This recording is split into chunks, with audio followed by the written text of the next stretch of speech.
Perhaps one of the most perplexing aspects of our solar system is the fact that not every planet is a lovely solid sphere like our Earth. Some are almost entirely made of gas. If you visited Jupiter, you wouldn't be able to stand on its surface. You'd likely fall through its gaseous layers, all the way down to the planet's core. You'd have to survive an incredible amount of pressure before hitting its potentially rocky core. Whatever the case, mysterious gas orbs have always intrigued scientists. Luckily, now they have the James Webb Space Telescope to satisfy their curiosity. The incredibly powerful infrared eyes of this instrument see much more than what the telescopes of the past could spot. And recently, a team of researchers announced they may have noticed something interesting about the dynamics of gas giant formation. All thanks to James Webb. Soon, we might be able to answer how long gas giants have to form around their parent stars before all the gas around those stars fades away. At the moment, it seems like this period of time isn't too long. But there are some nuances. The team used the Webb telescope to probe the disk wind. This name doesn't really refer to any kind of wind. Instead, it refers to the process of gas leaving a disk around a star. The so-called disk, also known as a protoplanetary disk, is filled with various stuff and has the potential to give birth to planets. Astronomers knew such disks existed and could play an important role in disk evolution, but they couldn't figure out the underlying physics or estimate how much mass was lost in the process. Now, they might be able to do so. The wind disk studied by the team seems to move at a rate of 6 to 9 miles per second, which is quite slow for something moving in the vastness of space. Fast-moving gas patterns, known as jets, can boast speeds of more than 62 miles per second. The researchers haven't come to any specific conclusion about how long gas planets have to form before depleting protoplanetary disk gas completely. But based on their preliminary calculations, it might take about 1,100 years. Even though it sounds like a really long time for us Earthlings, in astronomical terms, it's an incredibly short timescale. For comparison, a protoplanetary disk can live for 5 to 10 million years. One of the main difficulties in examining disk-wind movements is finding a protoplanetary disk. But our solar system doesn't have any. All our planets are formed and complete, including gassy ones. That's why the team found another target, a disk around a young, low-mass star called T-Chi. This star, lying 350 light-years away from Earth, is quite interesting in its own right. It has a large dust gap in its disk. It's thought to be created by a planet, or planets, consuming all the material on its way around the star. Such a gap may suggest that the star has budding planets orbiting it. It's also old enough for those nascent worlds to munch on parts of the disk itself. It might be what we know as the transition stage, moving from a protoplanetary disk to a solar system-like structure. So, the perfect disk subject was found. It was time to track some neon, a peculiar gas great for disk exploring. It's one of the gases that are more likely to exist in protoplanetary disks. Plus, neon spits out electrons at pretty modest temperatures, which makes it easier to spot. After examining the region with the help of the JWST, scientists concluded that neon was indeed coming from further away from the star. But that was not all. Along with neon, the team found argon. It has been seen in several protoplanetary disks before, but its traces have never been this strong. Some senior researchers thought it wouldn't be possible to see them so clearly, but thanks to James Webb, and after vigorous tests, the results were confirmed. These results are a small but crucial step in understanding more about the mind-boggling nature of gas planets. A 40-year-long study has led astronomers to conclude that there's something seriously weird about Jupiter. The largest planet in the solar system doesn't seem to have seasons. The measurements have been taken both by spacecraft and ground-based telescopes. They showed bizarre weather patterns on the gas giant. For example, cold and hot periods throughout the year, which equal 12 Earth years. And at the same time, Jupiter doesn't go through seasonal changes like our planet. On Earth, weather changes between winter, spring, summer, and fall because of the tilt of our planet's axis toward the plane in which it orbits the Sun. This tilt, which is 23 degrees, allows different parts of the globe to receive different amounts of sunlight throughout the year. But Jupiter's axis is tilted toward its orbital plane by a mere 3 degrees. It means that the amount of sunlight that reaches different parts of the planet's surface throughout its long year hardly changes. But the new study has found that there are still certain temperature swings that take place all over the gas giant's cloud-covered globe. Astronomers claim they've solved one part of this puzzle. They've found some hints that such unseasonal seasons might have something to do with teleconnection. This phenomenon describes periodic atmospheric changes in seemingly unconnected parts of the globe, which can lie thousands of miles apart. Scientists have observed teleconnection in the atmosphere of our planet too. One of the most famous examples is known as the Southern Oscillation. That's when changes in the trade winds of the western Pacific Ocean correspond with changes in rainfall across large territories of North America. As for Jupiter, when temperatures rise in specific regions of the planet's northern hemisphere, the same latitudes in the southern hemisphere cool off.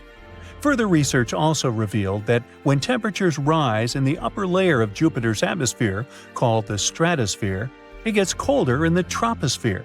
This is the lowest atmospheric layer where weather events, such as Jupiter's powerful storms, occur.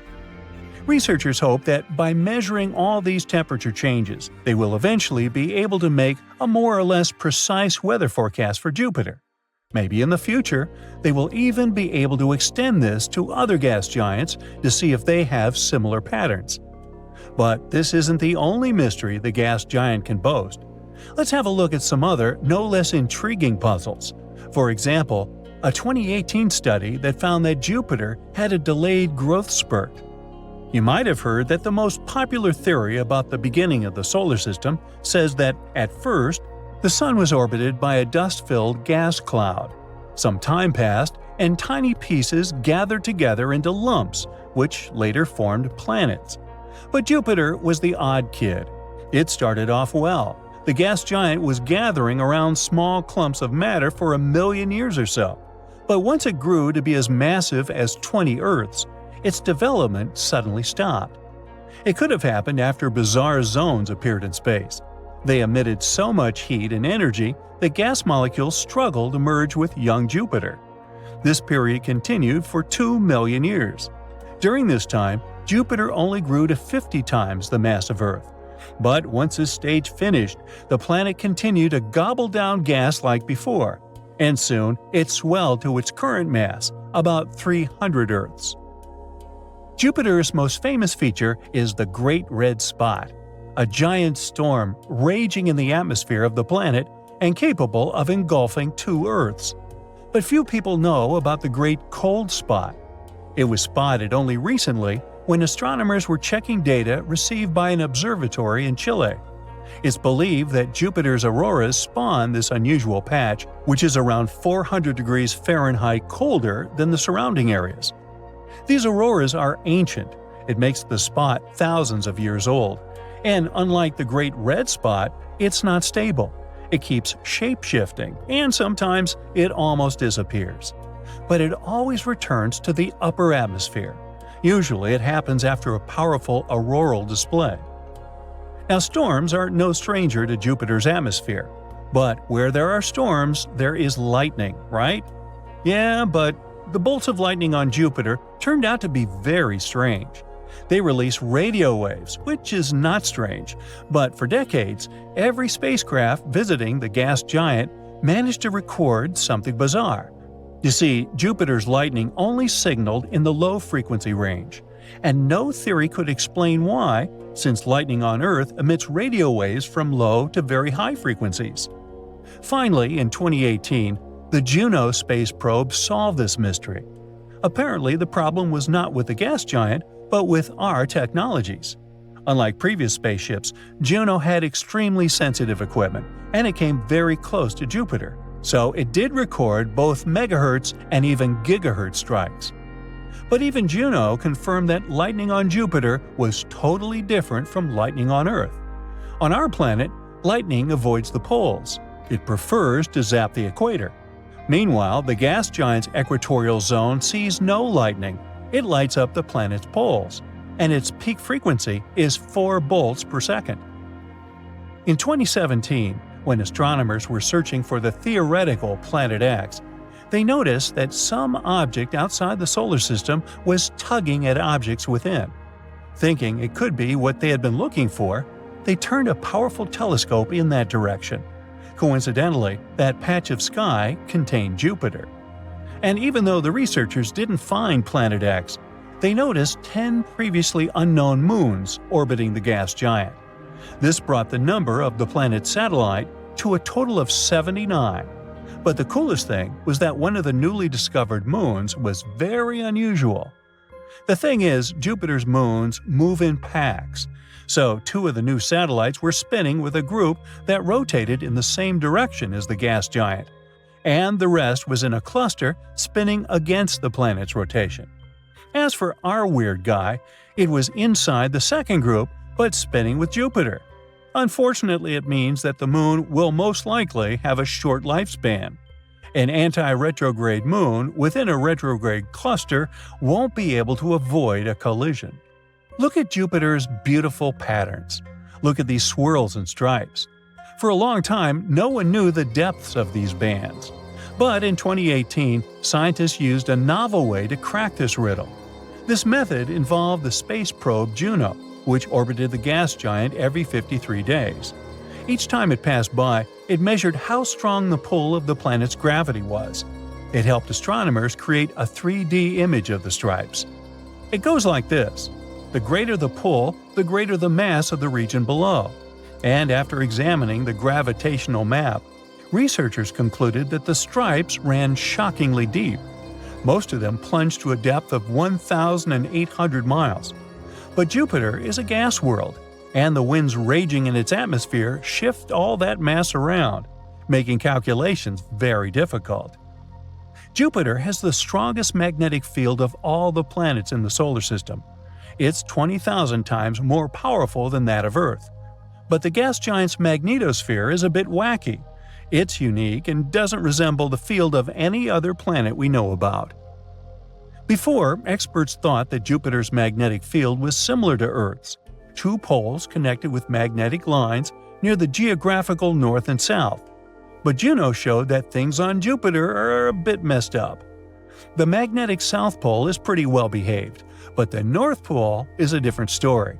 Intensely magnetic ribbons and chaotic pieces of field, some of them without even positive or negative counterparts. Plus, there seems to be another south pole. It might be that Jupiter's hydrogen ocean generates the magnetic field of the planet. And if scientists manage to solve the mystery of Jupiter's magnetosphere, they might also find out what's happening inside the gas giant. But first, they need to understand the bizarre behavior of the planet's poles. Picture a tiger. Tigers are known for their beautiful stripes, which they always keep the same. However, imagine if the tiger's stripes could change their size, position, and colors from time to time. Magical, right? But that's exactly what happens with one titan of our solar system, Jupiter. Why and how? Well, astronomers might just have the answer, so let's see. Jupiter is a huge and fascinating planet. When you're looking at its picture from far away, it's like seeing a beautiful sunrise. Here we have an entire palette, from creamy pale yellows to caramel browns, with even some blue shades. Jupiter is a fascinating place made mostly of hydrogen and helium, just like our Sun. However, it didn't gather enough stuff during its formation to become a star. Instead, it became a colossal ball of gas that could fit more than 1,300 Earths inside. Jupiter has these interesting patterns of dark and light clouds that go around the planet in alternating bands, like giant stripes. These dark stripes are called belts, and lighter ones are called zones. Actually, it's not unique in this. Earth and Jupiter both have these cool patterns in their atmospheres. It's just that Earth has a few of them, but Jupiter has a lot more. Why are these belts brown and beige? Those can be explained by the combination of hydrogen, helium, and other trace elements in the planet's atmosphere. It's like mixing different colors of paint to create new shades. These belts create beautiful patterns across the planet's surface. Now, because Jupiter has such a massive atmosphere and a weather system similar to Earth's, it experiences some extraordinary storms. So even though these stripes may look calm and peaceful, they're actually part of a wild weather system. It's like a never-ending storm party happening there. These belts and zones move in opposite directions around the planet.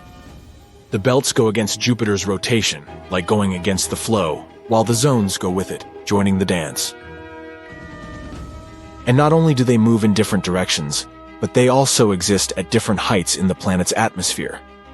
The belts are like regions where things are rising up, like bubbles in a fizzy drink. So the cloud tops in the belts are higher up in the sky compared to the cloud tops in the zones, which are more like sinking areas. So, even though Earth and Jupiter have this similarity, their weather is completely different. It's like comparing apples and oranges. One of the most famous storms on Jupiter is the Great Red Spot. But why is it red? Well, that's a bit of a mystery. Scientists think that the storm sits at a higher altitude than the rest of the atmosphere. This means it gets a stronger dose of sunlight. Imagine standing on a hilltop where the sun shines brighter on you compared to the surroundings. In a similar way, the Great Red Spot gets more radiation from the sun. The storm also contains some special chemicals in its clouds, like ammonia and acetylene. When these chemicals receive that extra radiation, they react in a unique way, giving the storm its distinct red color. It's like a special effect in a cosmic theater. Anyway, the stripes look pretty cool and all. But what's the big mystery around them? Well, you see, one day scientists decided to look at data from deep inside Jupiter, about 30 miles below the surface. And after peeking in Jupiter's secrets, they noticed something strange. When they looked at Jupiter using a special type of light called infrared, the colors of its stripes actually switched around. The light bands that were pale and creamy in normal pictures become dark in the infrared view. The dark bands that were belts before now shined brightly in the infrared. This suggests something interesting. The belts on Jupiter have thinner cloud coverings compared to the zones.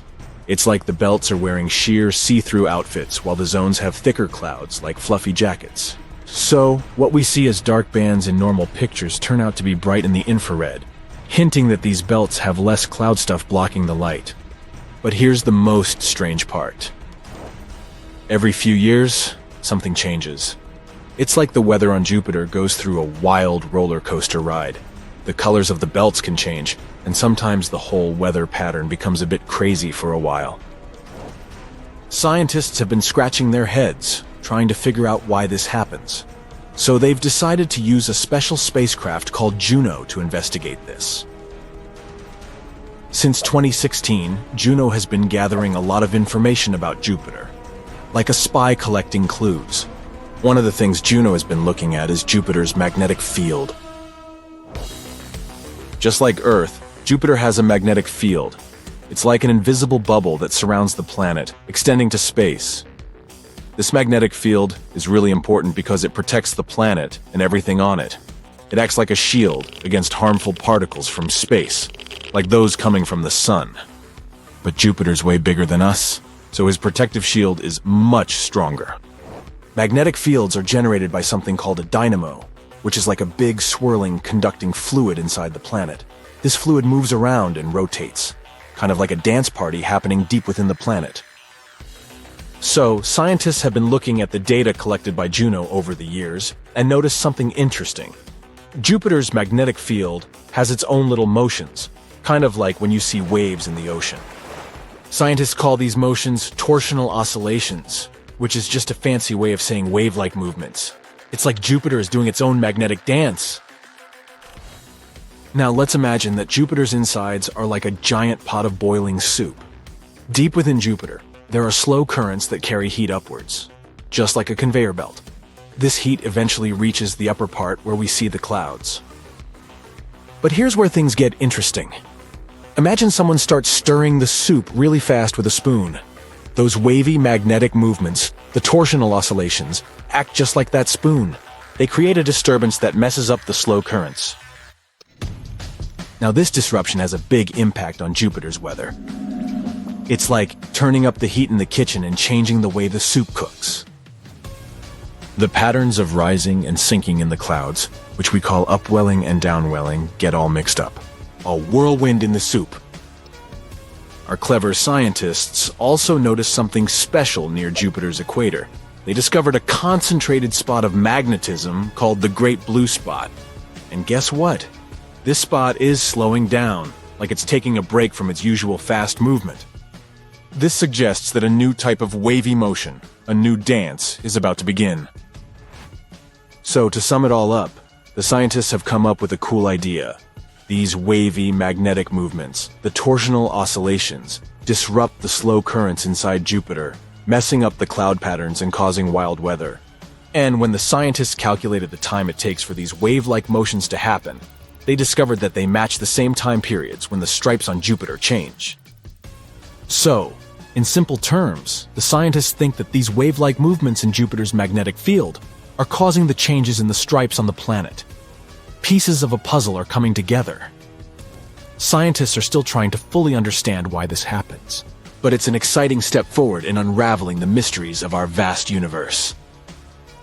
But there are still some mysteries left to solve. To find more answers, scientists need to keep watching Jupiter closely in the future. By observing how the clouds change, they can check if their theory is correct or if it needs some adjustments. From its massive storms to its colorful belts, Jupiter never fails to amaze us with its cosmic wonders. It may not have ignited as a star, but it shines brightly as a gas giant, captivating us with its size and beauty. So keep your curiosity alive and always reach for the stars. Extremely hot and insanely fast. Yeah, that's me. Oh wait, you mean the space thing. Okay, first, they discovered Peg 51, an exoplanet that orbits a star similar to ours. An exoplanet is any planet outside of our solar system that orbits a star that's not the Sun. This planet was completely different from anything we've ever found. Almost the same diameter as Jupiter, but half the gas giant's mass. It took only 4 days for this exoplanet to orbit its star, which seemed impossible. It was definitely too fast for something so massive. And then, scientists started finding something they've named hot Jupiters all over space. Lots of heated gas giants were located only a couple of million miles away from their stars. Sometimes, there were a couple of space bodies orbiting their stars pretty closely, and many were a few times bigger than Earth. Solar systems where they found hot Jupiters are not like ours. We have a neat system with smaller rocky planets on the inside and big gas giants on the outside.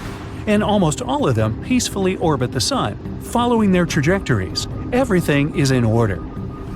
When a star is at the earliest stage of its formation, it creates a disk of gases, debris, and dust surrounding it. It's called an accretion disk. These gases slowly get pulled into the star because of its gravitational forces, and this leads to some kind of a stellar whirlpool. The outer parts of the disk are more gas-dense than the center. With time, the whirlpool effect gets even stronger. The same thing happens with hot Jupiters, which causes these gas giants to start orbiting much faster than usual. This also carries it further toward the star in a tightening spiral. Luckily, our Jupiter didn't become a hot Jupiter. Our gas giant started its life as an icy Earth-sized asteroid, which is different from the way hot Jupiters form. During the time when it was forming, Jupiter was around 4 times as far from the Sun as it is today, somewhere between Uranus and Neptune. About 2 to 3 million years after Jupiter first formed in the accretion disk of our Sun, it started a 700 million year long phase astronomers call the Grand Tack. Now, tack is something a boat performs when going towards a buoy and then slipping past and around it. Then it speeds up and goes in the direction where it came from. That was the same thing Jupiter started doing, and in its tightening orbital migrations, the planet's gravity could have moved many asteroids and other space bodies, distorted the orbits of larger planets, and caused collisions and chaos. Jupiter's grand tack would have destroyed many big space bodies. It's a could-have-been scenario, but luckily, Jupiter changed its course and became a peaceful gas giant. Neptune, Uranus, and Saturn were starting their own version of this chaotic process. Saturn even got so big that its gravity started pulling Jupiter away from its orbit. But after some time, these gas giants' orbits became locked. Then both of them managed to clear away the gases remaining between them. And since these gases were some sort of fuel for the planet's migrations, Jupiter and Saturn could both finally settle into the stable orbits we know today. Jupiter can still lob 1 to 2 icy asteroids at the inner planets from time to time. But when our planet was younger, this could have been one of the processes that formed the oceans on Earth. But Jupiter is much calmer these days. Saturn's gravitational forces have moderated the situation and are now keeping it under control. Now, Jupiter is our protector. It's 2.5 times the mass of the other planets of our solar system combined. It's some sort of a gravitational shield orbiting around the inner part of the solar system. Jupiter redirects incoming debris and asteroids away from the inner planets, Mercury, Venus, Earth, and Mars, keeping us all safe. Because of this, Earth has always been protected, so our planet has had enough time to evolve complex life forms. And it hasn't been destroyed by asteroids, hot Jupiters, or other space bodies. Jupiter wasn't the only planet that could have collided with Earth. Scientists think Mercury might have been involved in a hit-and-run accident with our planet. Mercury is the innermost planet in our solar system. It's the closest to the Sun and the smallest planet out there. And it also keeps getting smaller. Nowadays, its diameter is around 9 miles smaller compared to its size 4 billion years ago. Scientists think this might be happening because the planet's core is made of iron, and this iron is cooling and becoming solid, which is slowly reducing the planet's size. Mercury is the planet with the biggest number of craters in our solar system. Its atmosphere is really thin, so it can do nothing to keep the planet protected from meteors. The largest crater on Mercury's surface is at least 963 miles across. It could fit Western Europe from Germany to Portugal.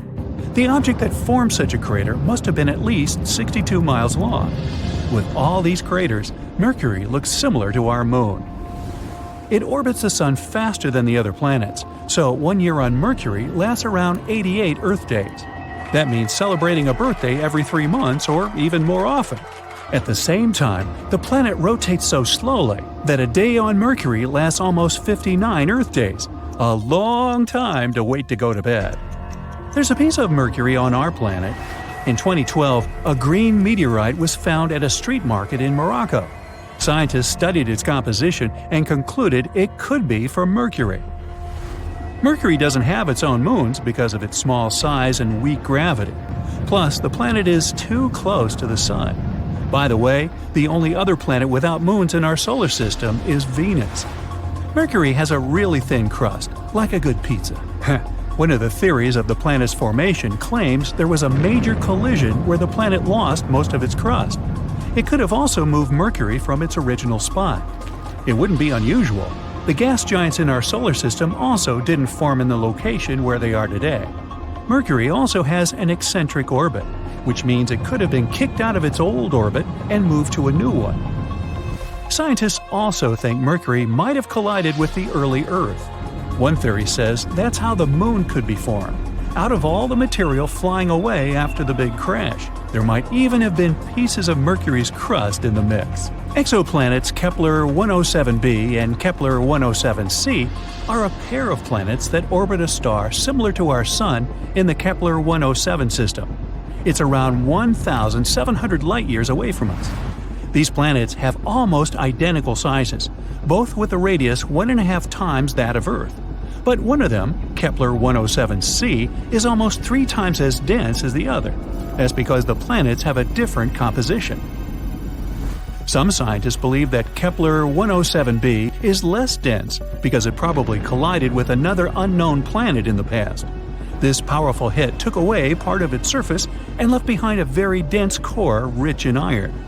A huge comet hit Neptune around 200 years ago, but since Neptune isn't a rocky planet with a thin atmosphere like Mars or Mercury, it's harder to find evidence of this impact. But a comet called Shoemaker-Levy 9 broke apart in 1994 and smashed into Jupiter. Astronomers managed to record this event. It helped them learn more about the elements and molecules the collisions left in Jupiter's atmosphere. This information helped scientists realize that the amount of carbon monoxide in the upper layers of Neptune's atmosphere is higher than in the lower ones. This means a big comet likely hit the planet in the past, since comets have carbon monoxide in their icy tails. Something huge slammed into Uranus, too, changing the planet forever. A space object twice bigger than Earth hit the ice giant. This left the planet tilted, and it looks as if it's rotating on its side. Uranus is extremely cold, way colder than it's supposed to be. It might mean that the object that slammed into it was probably a young protoplanet made up of ice and rocks. Also, some of the debris from that collision may have created a thin shell around Uranus. It still traps the heat coming from the core of the planet. There are strange energy pulses bombarding our entire galaxy, and they come from the other side of the universe. Over the last decade, scientists have been observing bizarre flashes of light coming toward our planet. This phenomenon is called fast radio bursts, or FRBs. These signals travel through a couple of billion light-years of dust and gas. That's a rather long way. So far, no one has figured out what's going on behind these bursts. Uh-oh, hurricane alert! Everyone's hiding! The speed of the wind outside is more than 75 miles per hour. Seems like a lot, but this storm is moving at 400 miles per hour. Wait, do such speeds exist? Yep, but to see a storm that fast, you'll have to travel to Jupiter. So let the journey begin. The planet is huge. Almost 1,300 Earths could fit into this gas giant. It's also incredibly hot, with the temperatures reaching about 43,000 degrees Fahrenheit at the planet's core. Unfortunately, you can't land on Jupiter's surface because, well, being a gas giant, it doesn't have any solid surface. But you can go deeper into Jupiter's atmosphere. Look at these thick brown, yellow, red, and white clouds passing by. They're what make the planet look colorful and kind of striped. If you continue descending toward the center of the planet, you'll see its atmosphere, mostly made up of hydrogen and helium gas, becoming liquid. It happens because of immense atmospheric pressure. The planet's core itself is a mysterious object. Scientists still haven't figured out whether it's a molten ball of thick liquid or a solid rock 14 to 18 times the mass of Earth. Anyway, exploring Jupiter isn't the main goal of your trip. No, you've arrived here to see the Great Red Spot. It's an enormous storm raging in the southern hemisphere of the gas giant. Its top parts are towering more than 5 miles above the tops of the surrounding clouds. The storm is 1.3 times wider than our planet. In 2017, NASA's Juno space probe managed to collect lots of data about the red spot. And it turned out that this monster of a storm goes more than 200 miles down into the planet's atmosphere. That's 30 to 100 times deeper than any ocean on Earth. But these measurements are most likely imprecise, and the storm's true roots can be reaching even deeper. The Great Red Spot is colder than the rest of the atmosphere, and keep in mind that Jupiter's temperatures are minus 234 degrees Fahrenheit in the upper cloud layers. On the other hand, the closer to the core, the hotter it gets. Mysteriously, the highest temperatures ever recorded on the gas giant occurred in the atmosphere right above the Great Red Spot. There, the heat reached 2,400 degrees. This temperature is higher than that of lava on our planet. Astronomers believe that the turbulence caused by the storm might produce gravitational and sound waves that can be responsible for the superheating. But the storm itself is warmer at the bottom than at the top. People have been watching the moving vortex on Jupiter for more than 150 years. Some time ago, astronomers predicted that it would gradually slow down and become smaller or disappear entirely. But that turned out not to be the case. After having analyzed all the data received with the help of the Hubble Space Telescope, researchers were baffled to discover that the winds at the outer boundaries of the storm had actually picked up speed. The change in the wind speed is no more than 1.5 miles per hour during one Earth year. It's a tiny change, but however small the difference is, it still means a lot. The wind speed at the edges of the storm can reach a mind-boggling 400 miles per hour. That's faster than Earth's tornadoes. At the same time, if you found yourself at the center of the Great Red Spot, you wouldn't be too impressed. The winds there move way more slowly. Scientists faced lots of challenges when they were trying to understand the mystery that was the Great Red Spot. It's unclear what fuels the storm. Can it be the nature of the storm's home planet? Since it's a gas giant, Jupiter doesn't have any solid ground, so there's no friction, which might be the only thing that could make the storm weaken. The hot gases in the planet's atmosphere are always moving, rising, falling, swirling, just like on our home planet, where cooler and warmer air mix and merge into one another, forming giant circling storms. Astronomers think that once, several enormous storms could have come together and created the Great Red Spot. And now, it keeps going by constantly drawing cool gases from below and hot gases from above. Plus, the storm might be absorbing other smaller vortices. This makes the Great Red Spot even more powerful. Unfortunately, thick clouds on Jupiter don't allow astronomers to see what's going on in the planet's lower atmosphere. Scientists have been speculating on what may hide beneath the Great Red Spot for decades. Is it a massive volcano? Unlikely. Jupiter is mostly made up of gases, and it doesn't have a crust that could crack, letting lava escape from the planet's interior. There are also a few theories explaining why the storm has its trademark color. It varies from whitish and pale salmon to bright orange and brick red. Some scientists believe the answer lies deep below the Great Red Spot, closer to the planet's surface. A colorless layer of gas might be reacting to the UV radiation coming from the sun. This is probably what gives the storm its red color. But so far, it's just a theory. Hey, your guess is as good as mine, huh? Jupiter isn't the only planet that can boast having a giant storm. Another one, as wide as our home planet, rages on Saturn. It's called the Great White Spot. How clever! The storm has a tail of white clouds encircling the entire planet. It occurs every 30 years or so. The storm indeed starts as a spot, but then it starts stretching and stretching. Astronomers have figured out that the Great White Spot is actually a huge system of thunderstorms. At the top of the storm, lightning can flash more than 10 times per second. But the main mystery about the Great White Spot is where it gets its energy from. Some scientists think it may be powered by the sun. Others argue that the storm's cloud pattern only makes sense if there's an internal source of heat that can power the winds. Anyway, severe storms on different planets of the solar system aren't the only space mystery that makes astronomers scratch their heads. Let's move to Pluto, the largest known dwarf planet in the solar system, and explore its atmosphere. It rises really high above the surface of the planet and has more than 20 layers, all of them freezing cold and extremely condensed. By the way, our moon also has some sort of an atmosphere. Called an exosphere, it consists of helium, neon, and argon. It's 10 trillion times less dense than Earth's atmosphere. While traveling through space, watch out for black holes. Woo! A black hole is a place where gravity is so strong that even light can't get out. But black holes can sometimes behave like a massive galactic volcano. From time to time, they flare up. Sounds like me. But instead of spewing lava, they produce enormous amounts of energy, and this phenomenon leaves gaping holes in the surrounding material and gas. A short while ago, scientists discovered one of the largest craters in the universe. Radio and X-ray telescopes detected a supermassive black hole that threw a temper tantrum many years ago. It happened in a galaxy cluster about 390 million light-years away from Earth. The crater this event left behind could fit 15 Milky Way galaxies. Yeah, I can't get my head around that either. During your space voyage, think twice before landing on unknown planets. Otherwise, you may end up in a place like K2 141b. That's a planet outside of our solar system. At first glance, it's not that different from Earth.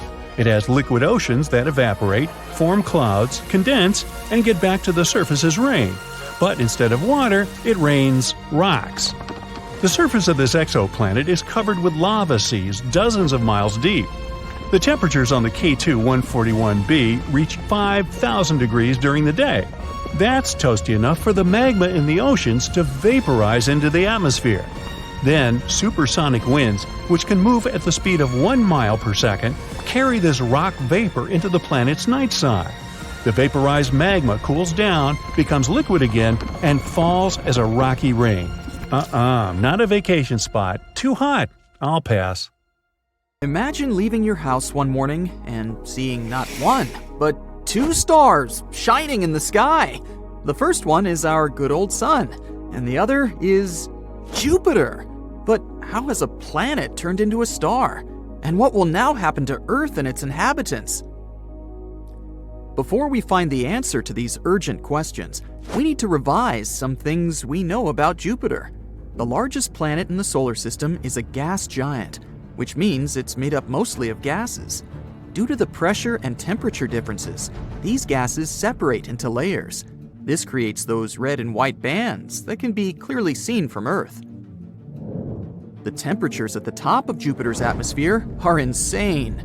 They can reach a whopping 1,340 degrees Fahrenheit. The planet also has an immense gravitational pull.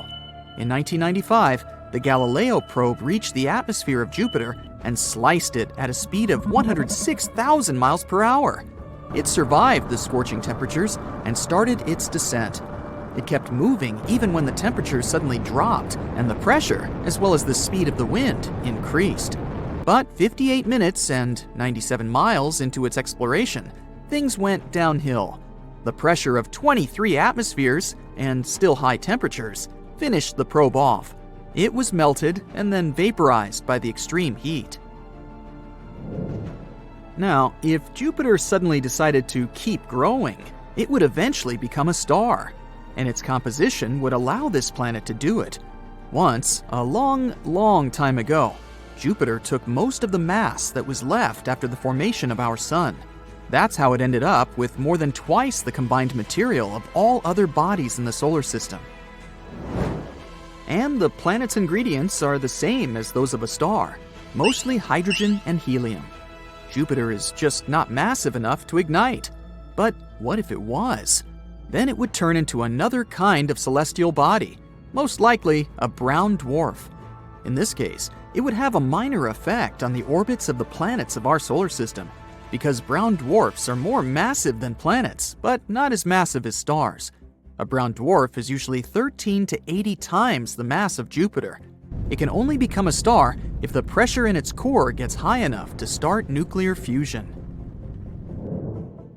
So let's imagine that it's happened, and Jupiter has become a real star. For example, a red dwarf. Red dwarfs are stars with masses around 7.5% to 50% of the mass of our Sun. Red dwarfs are also hotter than brown dwarfs. Their temperature can reach 6,380 degrees Fahrenheit. Our Sun, by comparison, has a temperature of almost 10,000 degrees Fahrenheit. So, it means that the newly formed red dwarf will be far dimmer than the Sun. And still, red dwarf Jupiter could prevent the inner planets from following their orbits, because they wouldn't be able to find a balance between the gravitational forces of the two stars. The planets would move either closer to the Sun or closer to the newly formed red dwarf. If Earth chose the first option, our main star's insane temperatures would probably wipe all living beings off the face of the Earth in no time. If it was the second scenario, we'd probably freeze, since Jupiter, as a dim red dwarf, wouldn't be able to warm us up well enough. But there could be one more option. The inner planets could get thrown out of the solar system altogether. If Jupiter was a star, it would also greatly increase the amount of radiation the surface of Earth would receive. Our atmosphere would have to protect us both from the radiation coming from the Sun and from Jupiter's radiation. Red dwarfs are notoriously active. That's why Jupiter, just like the Sun, would most likely have frequent coronal mass ejections. This is a fancy expression for describing large clouds of electrically charged particles a star releases with a huge burst of speed. Even now, Jupiter has a significant impact on our planet. The gas giant is roughly 318 times as massive as Earth. And this also means it has an outsized pull on our planet. Its gravity can cause shifts in the orbit of our planet and climate swings every 400,000 years or so. when Jupiter's influence is the strongest, Earth usually has colder winters, hotter summers, and more intense periods of wetness and droughts. Also, if Jupiter turned into a red dwarf, its most prominent feature might probably disappear for good. I'm talking about the Great Red Spot. It's an enormous storm raging in the southern hemisphere of the gas giant. Its top parts tower more than 5 miles above the tops of the surrounding clouds. The storm is almost twice as wide as our planet. In 2017, NASA's Juno space probe managed to collect lots of data about the red spot, and it turned out that this monster of a storm went more than 200 miles down into the planet's atmosphere. That's 30 to 100 times deeper than any ocean on Earth. But these measurements are most likely imprecise, and the storm's true roots can be reaching even deeper.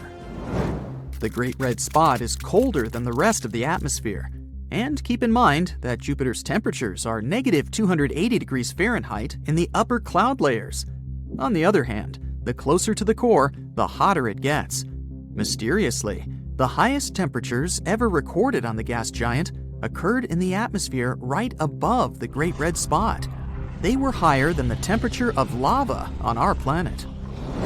Astronomers believe that the turbulence caused by the storm might produce gravitational and sound waves that can be responsible for the superheating. But the storm itself is warmer at the bottom than at the top. People have been watching the moving vortex on Jupiter for more than 150 years. Some time ago, astronomers predicted that it would gradually slow down and become smaller or disappear altogether. But that turned out not to be the case. After having analyzed all the data received with the help of the Hubble Space Telescope, researchers were baffled to discover that the winds at the outer boundaries of the storm had actually picked up speed. The wind speed at the edges of the storm can reach a mind-boggling 400 miles per hour. That's faster than Earth's tornadoes. At the same time, if you found yourself at the center of the Great Red Spot, you wouldn't be too impressed. The winds there move way more slowly. And now, I have another what-if situation for you. What if Jupiter collided with the smallest star we know about? Today, these two space bodies are on a collision course. A spoiler, Earth might not survive such an encounter. Okay, meet this tiny red dwarf. It's the size of Saturn, and its gravity is around 300 times the gravity of our planet. It normally floats 600 light-years away from Earth in a double star system. But today, for some inexplicable reason, it's broken all the laws of the universe and is rushing toward the biggest gas giant in our solar system. And even though this space guest is smaller than Jupiter, its mass is way greater, and its gravitational force soon starts to pull on the gas giant. The heat from the red dwarf, plus its powerful gravity, makes Jupiter grow in size. The planet's atmosphere starts to puff up because the gases that make up the planet begin to heat up and expand. Jupiter's atmosphere starts to leak into space toward the stellar visitor. Sometime later, the runaway gases form a bright hot ring around the red dwarf. This is a terrifying view, as if a black hole, a very bright one, has appeared inside the solar system. The star keeps tearing Jupiter apart, eating chunks of the gas giant, and soon the red dwarf engulfs it completely. Sadly, Jupiter never stood a chance. Instead of the gas giant, we now have a red dwarf surrounded by a ring of hot gases. And we already know how badly it may end. The best thing about it is that this scenario is totally imaginary. Phew, thank goodness. There are almost no similarities between Earth and Jupiter. Ours is a sweet, small planet with plants and cute pandas. Jupiter is a giant gas horror with furious hurricanes which never subside. And if you fall into this planet, you might literally fly through it. But what would happen if our Earth was the size of the father of the solar system? Oh, this is going to be fun. Jupiter is a planet so big that I bet you can't even imagine its scale. Its radius is about 11 times the radius of Earth, and it's about 316 times more massive. So, to turn Earth into another Jupiter, we'd need to increase its radius by 11 times. If the planet's density remained the same, then the mass of our new Earth would increase greatly. Actually, it'd be as much as 4 times larger than Jupiter's. Of course, these changes wouldn't go smoothly. The very first thing that we would immediately notice, nope, not the size, gravity. It would increase by about 11 times compared to old Earth's. Scientists say we can actually survive on a planet with greater gravity, but only if it's less than 5 times stronger than what we have now. Well, let's assume that we're daredevils, always ready to challenge nature. What would our life be like? Well, not very pleasant. After each step, you'd have to sit down on a bench and take a break, as if you've just run a marathon. Yes, it would be that hard to walk. Oh, and good luck with getting up later. In order to somehow move around this planet, we'd have to pump up very strong muscles. No more problems with junk food, 'cause you'd have to become a heavy lifter just to get to the refrigerator. The force of gravity affects not only movement, but also the size of everything. Do you know that many astronauts gain some height due to weightlessness in space? So if you're worried about being short, here's a solution for you. On the other hand, strong gravity would make us all shorter. This would go not only for humans, but for everything on our planet. Trees would become very small. To grow upward, they would have to move water from their roots to branches, which would be unrealistic with such gravity. So they'd all turn into little bushes. Also, no more mountains. Even the largest ones would become very small. But at least, now, everyone would be able to conquer Everest. This would also apply to animals. Our pets would have to quickly evolve into pumped-up corgis just to be able to walk somehow. Oh, and say goodbye to birds, of course. If you think that's not enough suffering, let's add another thing. It would be very difficult for us to breathe. Atmospheric pressure would increase dramatically. That's because Earth would start to pull air toward itself with great force. You'd literally feel the weight of it on your shoulders. Remember what I said about taking a break after each step? Now, imagine that you'd also have to breathe through a pillow. Yeah. And that's not all. Atmospheric pressure plays an important role in the behavior of water molecules. It would be much more difficult for water to boil or turn into ice. Most icebergs would melt, and it's possible that we'd have no more clouds, too. All water vapor would come crashing down on us in giant torrents of rain. We'd be lucky if we didn't get flooded instantly. But, oddly enough, there would also be some advantages. For example, everything around us would become much more spacious. Assuming we didn't get flooded, there would even be a bunch of deserted areas on the planet. Maybe land prices would finally fall. But these unexplored areas would most likely remain unexplored, since we'd hardly be able to travel across seas and oceans.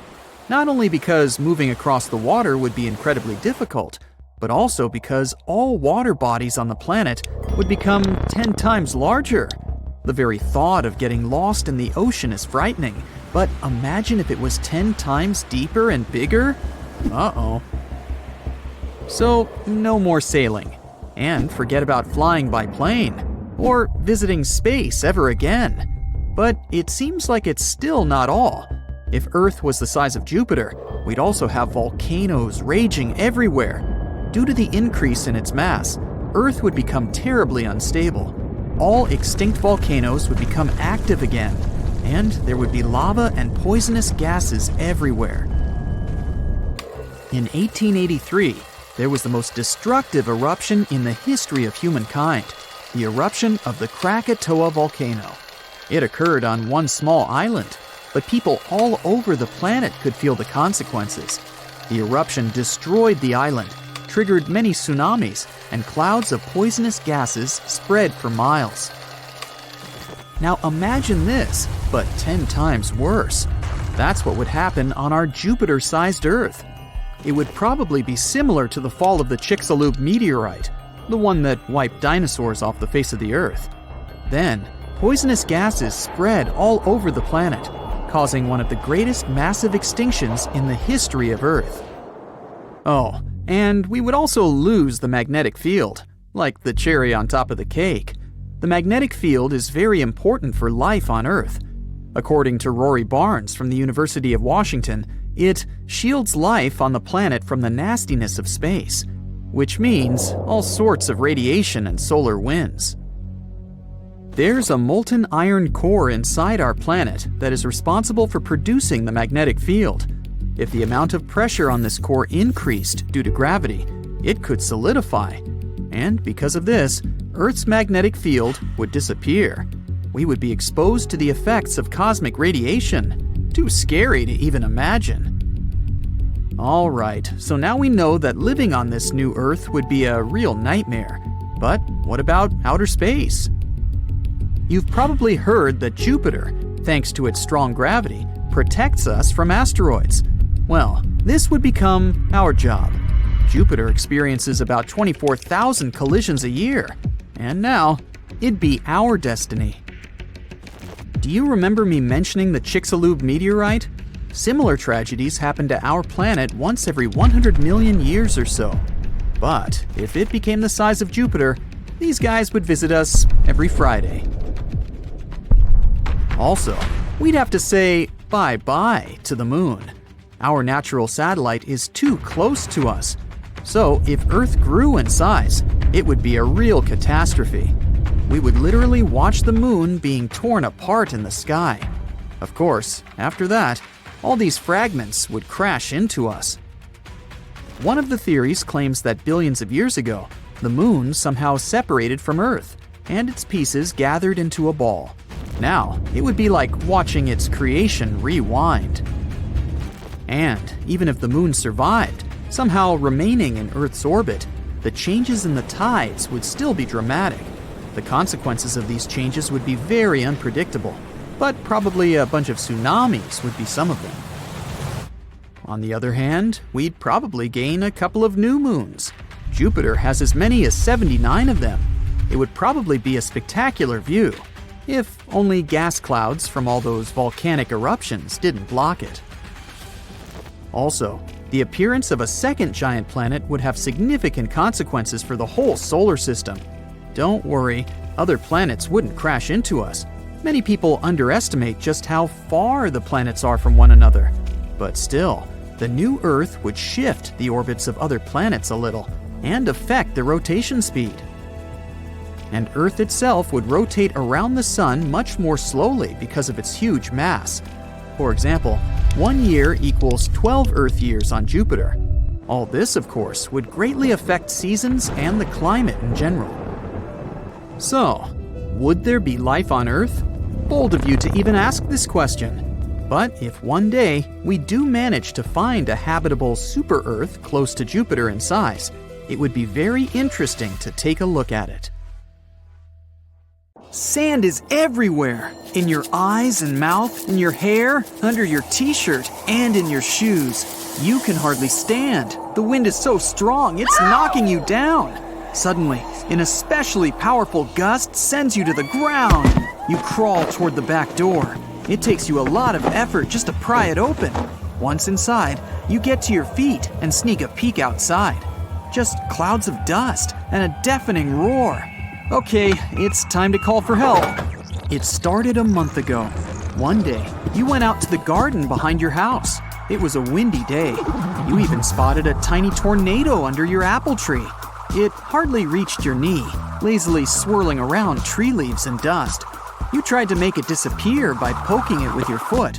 But even after several attempts, the mini whirlwind just didn't want to break apart. You shrugged and went back home. The next day, the tornado was still there, and had it grown? Interestingly, instead of growing taller, it got wider. At that moment, it started munching on your flowering shrubs. You got curious and decided to keep track of this unusual phenomenon. You measured it every day and carefully wrote down all the information in a special notebook.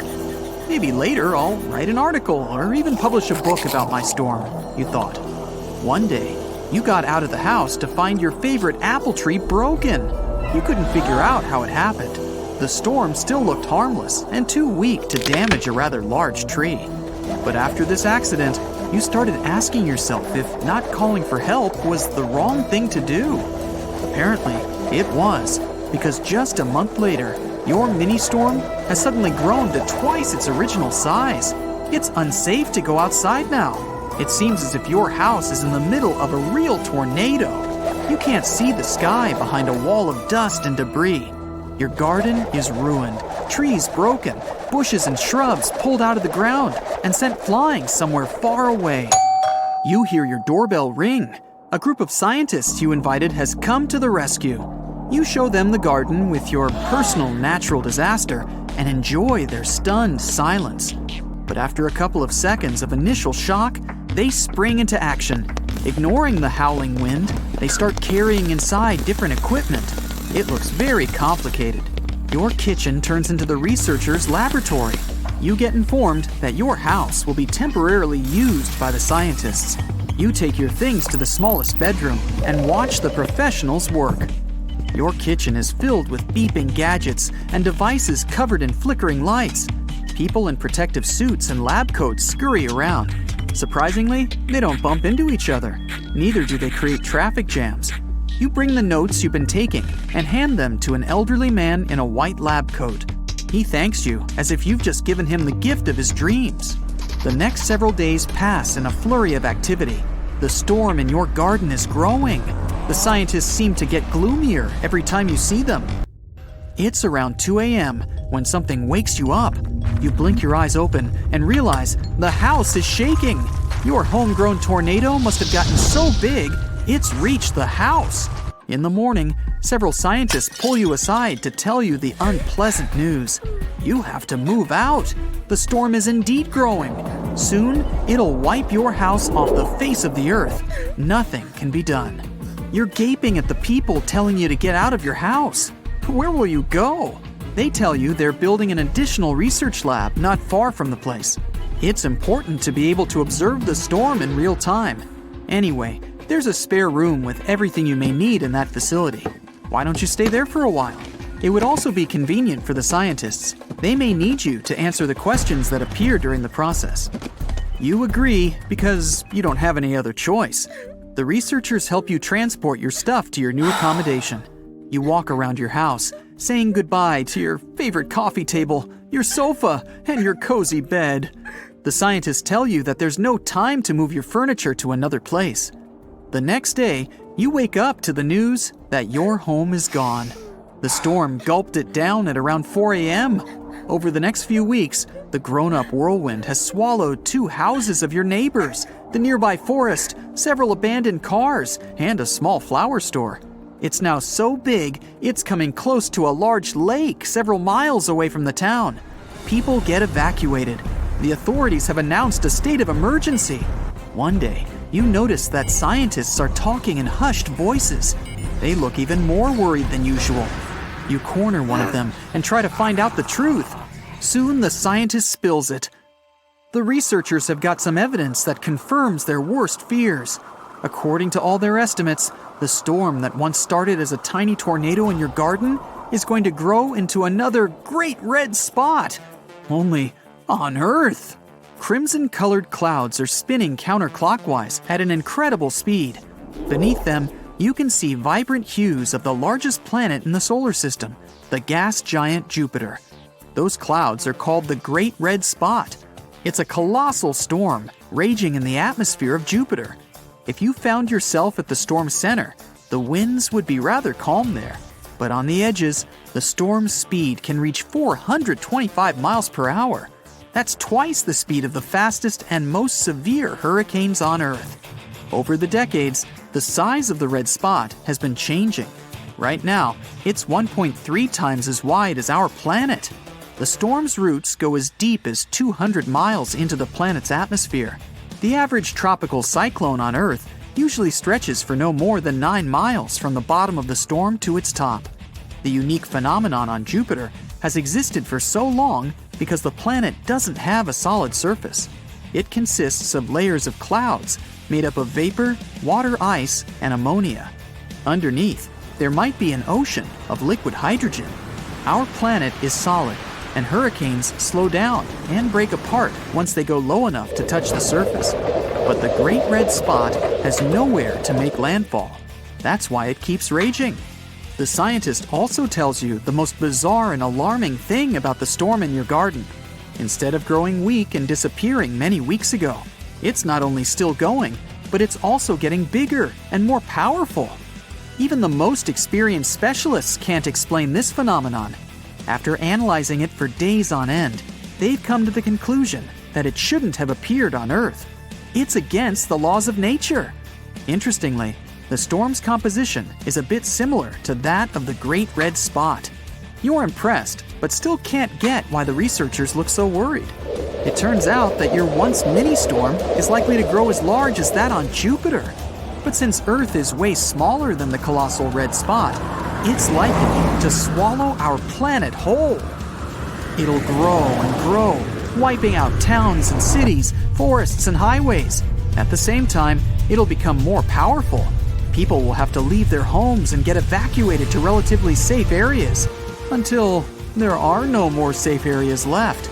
This process will take years, but it'll still be too fast for people to prepare. There will be two ways to deal with this global problem. One of them is to colonize the moon or another planet, for example, Mars. But it's an incredibly long process, and the storm will conquer the entire planet before the first spacecraft with people leaves Earth. Or scientists may try to stop the hurricane. There's a technology called the sunglasses effect. Billions of tons of dense gas get pumped into the atmosphere. This gas absorbs sunlight and cools down ocean water, which is the engine of any hurricane. The researchers aren't sure if this method will work with your storm. It formed not over the ocean, but in your garden.